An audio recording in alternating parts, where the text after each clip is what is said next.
কোনো রাজনৈতিক দলকে নিষিদ্ধ করার পক্ষে আমি না। আওয়ামী লীগ বাংলাদেশের স্বাধীনতা সংগ্রামে নেতৃত্ব প্রদানকারী দল। বিভিন্ন গণতান্ত্রিক সংগ্রামে এই দলটার অবদান ছিল।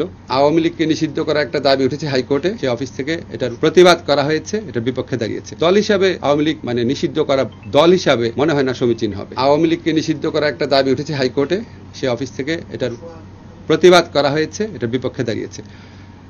ব্যক্তিগতভাবে আমি মনে করি কোনো রাজনৈতিক দলকে নিষিদ্ধ করার পক্ষে আমি না, আনলেস আপনার যদি একদম সুশক্তভাবে জঙ্গি তৎপরতা, রাষ্ট্রবিরোধী তৎপরতা, কোট আনকোট যে বিভিন্ন পলিটিক্যাল পার্টি রেটরিক হিসাবে ইউজ করে সেটা না, সত্যিকার অর্থে সেরকম থাকলে তাও প্রচণ্ড সততার সাথে তদন্ত করে দেখে হয়তো এটা করা যেতে পারে। জেনারেল রুল হিসাবে আমাদের সংবিধানে সংগঠন করার স্বাধীনতা আছে। আওয়ামী লীগ বাংলাদেশের স্বাধীনতা সংগ্রামে নেতৃত্ব প্রদানকারী দল। বিভিন্ন গণতান্ত্রিক সংগ্রামে এই দলটার অবদান ছিল। এটা চিপস, বিস্কিট, চিপসকে চিপস বলতে হবে। প্রাণ পটাটা চিপস নাকি বিস্কুট খেয়ে বুঝে না। গত 15 বছর তারা যা করেছে সেটা তাদের ঐতিহ্যের সাথে যায় না, সেটা মুক্তিযুদ্ধের চেতনার সাথে যায় না। তারা বাংলাদেশের ইতিহাসে বর্বরতম এক ফ্যাসিবাদ কায়েম করেছিল।